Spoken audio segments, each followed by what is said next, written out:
हमारे महासागरों में ना एक ऐसा बदलाव आ रहा है जो हमें सीधे तौर पर तो दिखाई नहीं देता, पर उसका असर हम सब महसूस कर रहे हैं। तो आज हम बात करेंगे उस पहरेदार की जो अंतरिक्ष से इस बदलाव पर नजर रख रहा है। इसका नाम है सेंटिनल-6B। सोचिए, हमारी पृथ्वी का 70% से भी ज्यादा हिस्सा तो सिर्फ पानी है। महासागर, एक विशाल, लगातार बदलती हुई दुनिया। तो सवाल ये उठता है कि इतने बड़े महासागर पर हम नजर रखते कैसे हैं? और बस यहीं से ना असली चुनौती शुरू होती है। देखिए, हमारे महासागर बदल रहे हैं। क्लाइमेट चेंज की वजह से समुद्र का लेवल वो लगातार बढ़ रहा है, और इस बदलाव को ठीक से समझना और मापना आज के दौर में शायद सबसे जरूरी कामों में से एक है। तो इसी चुनौती का जवाब लेकर आया है सेंटिनल-6B। इसे हाल ही में कैलिफोर्निया के वैंडनबर्ग स्पेस फोर्स बेस से लॉन्च किया गया है।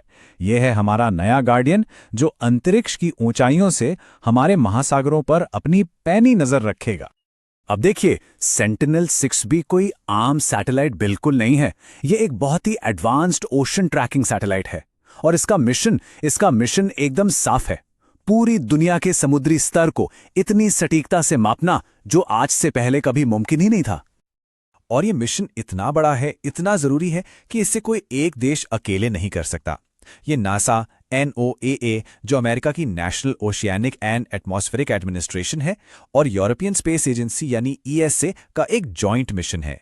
इससे साफ पता चलता है कि हमारे महासागरों की सेहत अब एक ग्लोबल प्रायोरिटी बन चुकी है। वैसे सेंटिनल-6B कोई अचानक से आया प्रोजेक्ट नहीं है। इसके पीछे दशकों की मेहनत है। ये कहानी शुरू हुई थी 1990 के दशक में, जब पहली बार सैटेलाइट से समुद्र के लेवल को मापना शुरू किया गया। और अब ये 2020 में लॉन्च हुए अपने ट्विन सैटेलाइट सेंटिनल-6 माइकल फ्रिलिच के साथ मिलकर इस जरूरी काम को आगे बढ़ाएगा। तो ठीक है, मिशन तो समझ आ गया, पर सवाल ये है कि ये सब होता कैसे है? मतलब आखिर कौन सी टेक्नोलॉजी है जो इस सैटेलाइट को इतना खास बनाती है? सबसे पहली चीज है इसकी स्पीड। सेंटिनल-6B 7.5 किलोमीटर प्रति सेकंड की रफ्तार से उड़ता है। जरा सोचिए, 7.5 किलोमीटर एक सेकंड में। कमाल है ना? और इस स्पीड का नतीजा, ये सिर्फ 112 मिनट में, जी हां 2 घंटे से भी कम में, हमारी पूरी पृथ्वी का एक चक्कर लगा लेता है। मतलब दिन में 12 से भी ज्यादा बार। ये तो कमाल की एफिशिएंसी है।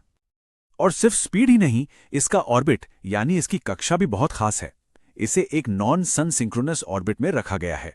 अब इसका मतलब यह है कि इसका पूरा ध्यान सिर्फ और सिर्फ महासागर पर है, जमीन की तस्वीरें लेने पर नहीं।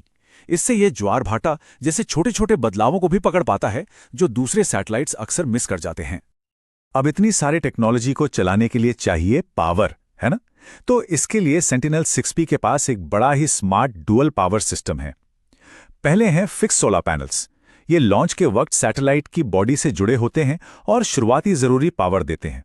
और फिर जैसे ही सैटेलाइट स्पेस में पहुंचता है, इसके बड़े डिप्लॉयबल सोलर पैनल्स किसी पक्षी के पंखों की तरह खुल जाते हैं और मेन इंस्ट्रूमेंट्स को जबरदस्त पावर सप्लाई करते हैं। इसके दिल में हैं 6 बहुत ही एडवांस्ड साइंटिफिक इंस्ट्रूमेंट्स, जिनमें अल्टीमीटर और रेडियोमीटर जैसे उपकरण शामिल हैं। ये मिलकर समुद्र की सतह को एक अविश्वसनीय सटीकता के साथ मापते हैं। यही इस सैटेलाइट की असली ताकत है। ठीक है, ये सारी टेक्नोलॉजी तो बहुत कूल है। स्पेस में सैटेलाइट उड़ रहा है, डेटा इकट्ठा कर रहा है, लेकिन सवाल यह है कि इसका हमारी जिंदगी पर, यहां जमीन पर क्या असर पड़ता है? ये हमारे लिए क्यों जरूरी है? तो सुनिए, सेंटिनल-6B से जो डेटा मिलता है वो एक असली गेम चेंजर है। इससे हम क्लाइमेट चेंज के असर को और गहराई से समझ पाते हैं। ये महासागर के तापमान का जरूरी डेटा इकट्ठा करता है। इससे मौसम के पूर्वानुमान, जैसे कि तूफान या बाढ़ की भविष्यवाणियां, और भी सटीक हो जाती हैं। यही नहीं, ये समंदर के नीचे बिछी पाइपलाइंस और केबल नेटवर्क की सुरक्षा में भी मदद करता है। और हाँ, ये ग्लोबल शिपिंग को भी ज्यादा सुरक्षित और एफिशिएंट बनाता है। तो आप देख रहे हैं, सेंटिनल-6B सिर्फ डेटा इकट्ठा करने वाली एक मशीन नहीं है। ये हमारे प्लैनेट के लिए एक अर्ली वार्निंग सिस्टम की तरह है, एक ऐसा टूल जो हमारे भविष्य को सुरक्षित रखने में मदद कर रहा है। और सबसे अच्छी बात पता है क्या है?